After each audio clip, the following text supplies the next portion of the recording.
us to touch on this of unmet needs. Every couple has got its own unique approach to what they call love. Welcome to On Your Life talk show with Coach Mama Lee. My God is a consuming fire. He sets me on fire. I am fire. Minister of flames. My God is a consuming fire. He sets me on fire. A very good afternoon, good morning, good evening, depending on where you are connecting from. Welcome, viewers and listeners, to another edition, another episode of the On Your Life talk show, the pulpit beyond the pulpit, where we delve deeper into issues that are rarely, if at all, talked about in the four walls of our churches. And yes, we are continuing with our series, The Hidden Faces of Grief, where we are interrogating the issues to do with infertility, pregnancy, and infant loss. And today we want to talk about testimonies, like we promised last week, of men and women that have been affected one way or the other by this issue, their journey to healing, and how they were able to overcome. Meyer Rotinsky Kusterhauser MKRH syndrome is a condition that affects the female reproductive organs. And according to research, it happens in 1 in 4,500. Other studies say 1 in 5,000 female infant birth. And today in the studio, we've got a woman that is part of the 1 in 5,000 women that have been affected by this rare condition. And her name is ZERIPAH Unique Piri. She is here to shed more light on this condition, what it is exactly. Queen ZERIPAH, welcome to the pulpit beyond the pulpit.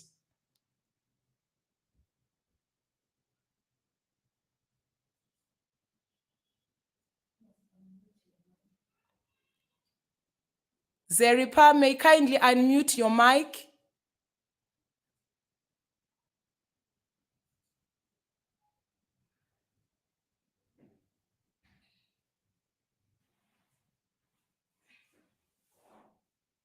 Just bear with us as our guest is connecting.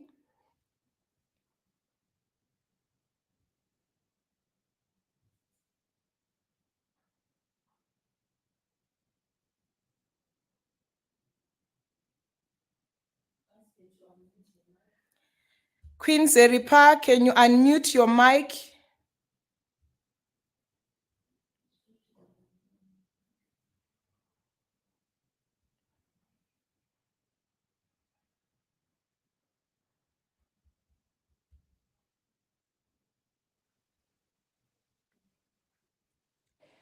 Hi, thank you so much. Thank you so much. Can you kindly shed light on this condition? What is it?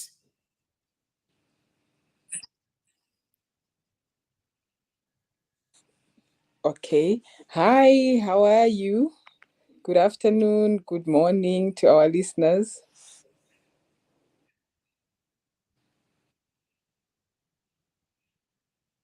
Hello, can you hear me? Yes, we can hear you. Can you explain to us the condition that you were diagnosed with? Hi, can you hear me? Yes, we can hear you, ZERIPAH.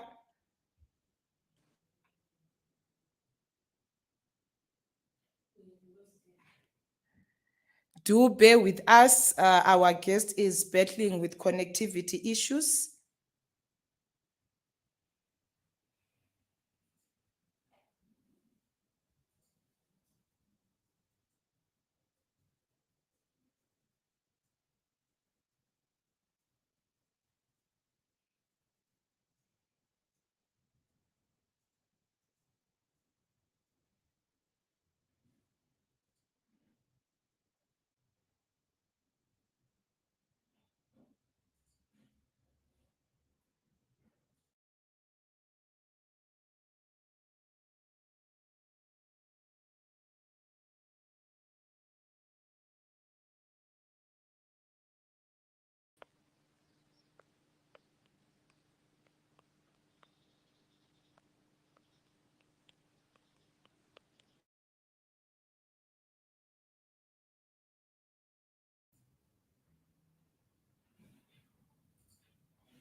Hi. I think it's there.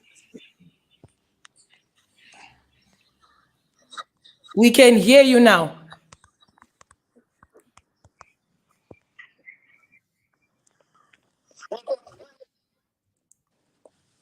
Can you hear me?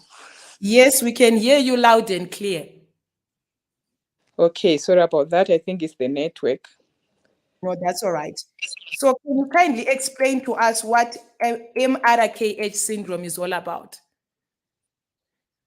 Okay, MRKH syndrome, it is a syndrome whereby you are born without a womb or with an underdeveloped womb, which All right. unfortunately cannot carry a child. Okay. All right. So for you, I know on our conversation prior to this show, you shared with me that when you were at school, you did not, you were not menstruating like your peers. And can you take us through that journey? For you, what did you think was happening then? Okay, when I was in high school, during my teenage, I wasn't I mean, I didn't have my periods. So Okay. to me, I thought maybe I was one of the late bloomers. Okay. So, everyone around me, every girl around me, every teenager Mm-hmm. around me was having their Mm-hmm. periods, but I did Mm-hmm. not have my periods. So, I just resorted to, just lying to fit in, not to feel out of place. But deep inside, I thought maybe my time was gonna come. I'm a late bloomer. That's what I thought. And unfortunately, it never happened. Okay. So then you never thought to go for medical checkups or anything of that sort? When I was still in high school, it's like I never thought about that. I never thought of seeking help because I thought Mhm. maybe it was going to happen eventually. Okay. All But the right. thing is, when I got married, that's when um, we discovered that there was more to it than just not menstruating. So fast forward after high school and you get married to your knight in So, shining armor. with my mom, I mean, from my mom's side, she resorted for help.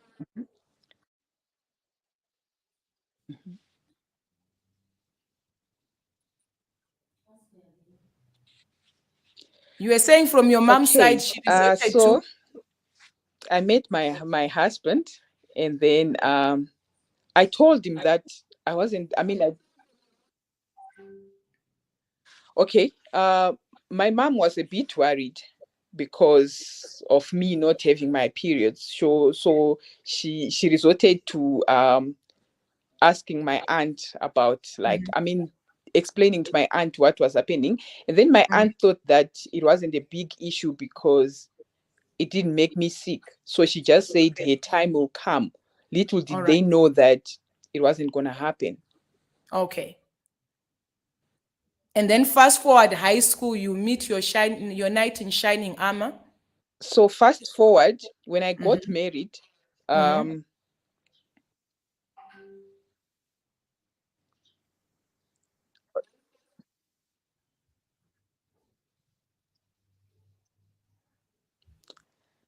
okay, fast forward, I met my husband and then Mhm. we got married. Yes. Um, Unfortunately, um, on our first night, nothing happened between us. Mhm. And then we thought maybe, since I was still a virgin, I thought maybe that's how it works. Little did I know that it was something deeper than that. All right. So for 3 months, couldn't. For 3 months, we couldn't do anything. For the We 3 months couldn't that you were married, you could be not be intimate. intimate. Okay. There was All something that was blocking, actually. Mm-hmm. So we decided to inform the aunt that nothing was happening in our bedroom. So my aunt then asked me to come to to her place, and then we visited a gynecologist who Okay. later on confirmed that I had a thick hymen, and Oh. then he couldn't he couldn't find a womb. Uh-huh.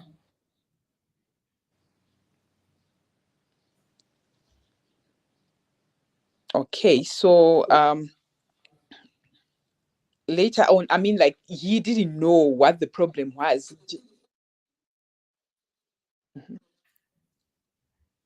Yes, for the 3 months that we were married, we never got intimate. We couldn't Uh-huh. do it. Mm-hmm. So is it the gyna who diagnosed you with this condition?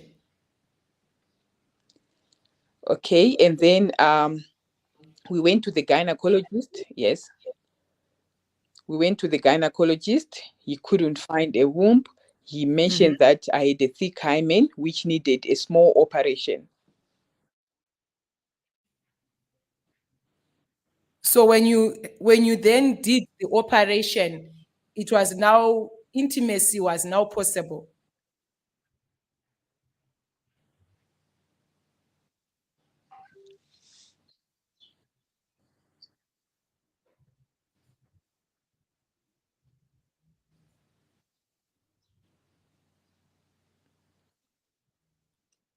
Zeripa, can you hear me? Unfortunately, during those days, he didn't mention that it was MRKH. He just told me that you've got a condition, you've got a thick hymen, and that condition is found in one in a million women. That's what he said. So at what point did you realize? Unfortunately, I couldn't go through with the operation. You know how it is with our Uh, African culture. uh-huh, They told me that there was nothing like that. They mentioned that I was bewitched. They didn't believe uh-huh, that a person can be born without a womb. Yes, I uh-huh. can hear you. All right. Okay. So go on.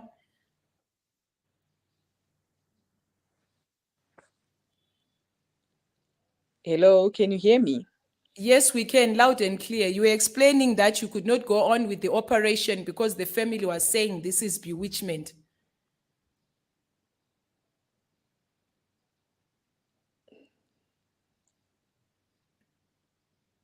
Hello, can you hear me? Yes, we can.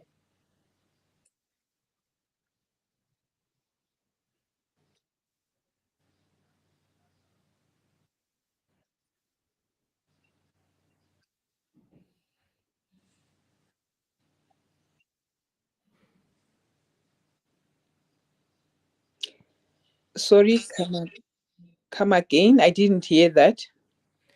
I'm saying you were explaining that you could not go on with the operation because the family was saying it's bewitchment.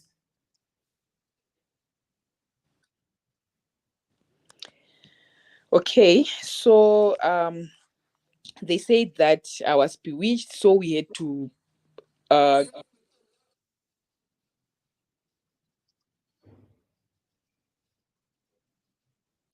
yes, yes. So what we did is we resorted to, going to the prophets, but it never helped. We Mm-hmm. even went to the traditional healers, Mm-hmm. but it never helped. So we continued. Uh, Mm-hmm. okay, so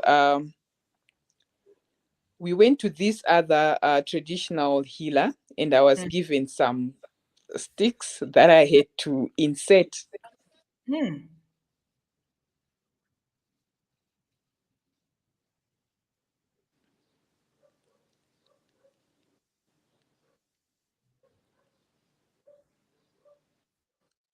Hello, can you hear me?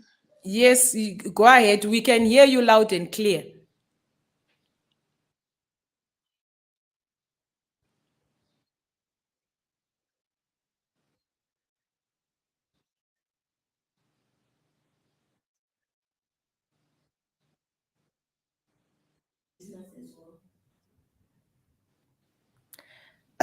Do bear with us, viewers and listeners. We are having a delay. So whenever I communicate with her, she hears the previous conversation. So you need to bear with us. You know these technologies. So she's a bit behind. So just bear with us as she continues to tell us a story. Okay, can you hear me now?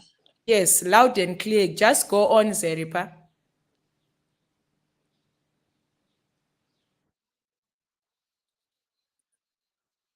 Okay, so I was given some sticks. They were cane like sticks, which were a bit soft, of different sizes, that I had to insert into my private parts. So what was happening was, I was staying with my husband's sister by then, because that's where the traditional healer who gave me those sticks was.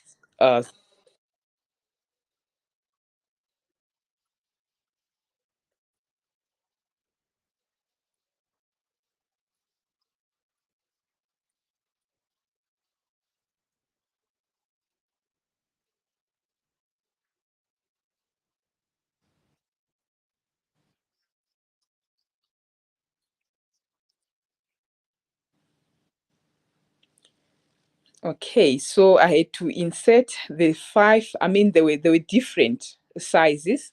Um, Okay, so I continued doing that until a point where I could get to the biggest size. So when I get to the biggest size, we would call my husband to come and visit, and then we try to do the deed, and then if nothing happens, then he goes back, and then we go back to the traditional healer to get different sizes again until it happened. So it took me like 3 months. If I look back, it's what we call dilation nowadays. If you've got a condition of MRKH, you have to do what we call the dilation. You buy dilators and then you use dilators instead of going for an operation. Okay, You all can right. opt to use the dilators. So that's basically what happened with me on my side. So I had to do the dilation the traditional way. So after that, after the dilation, then when we could do the deed with the husband, um, the giving birth part remained. Solved.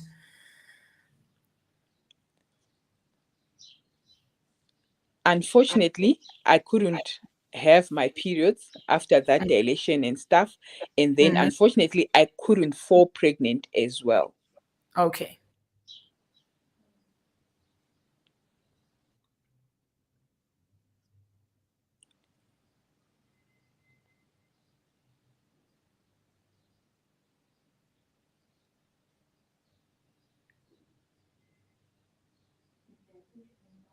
So,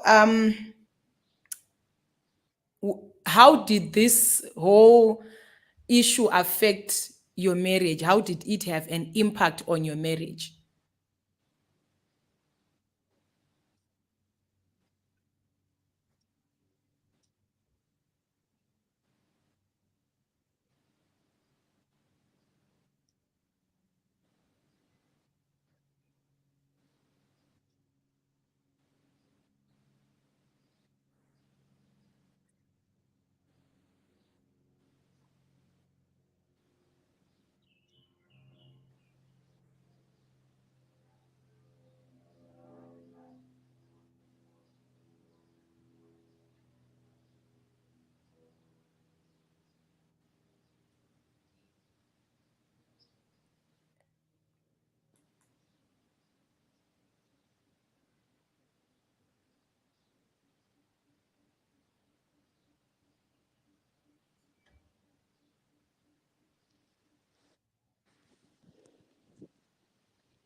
Okay, so what happened was, when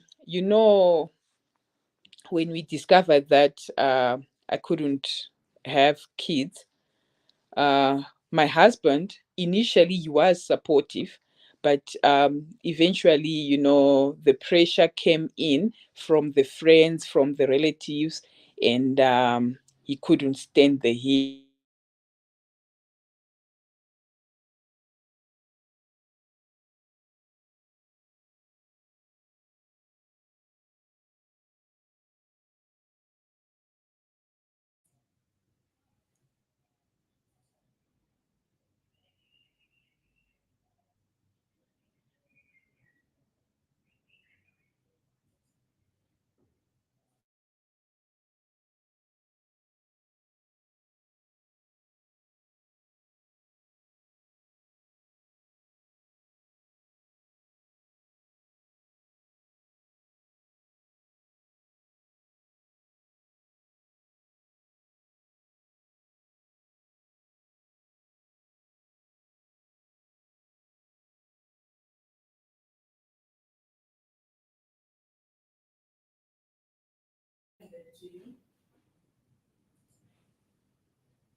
Unfortunately, we keep having technical issues with our guests.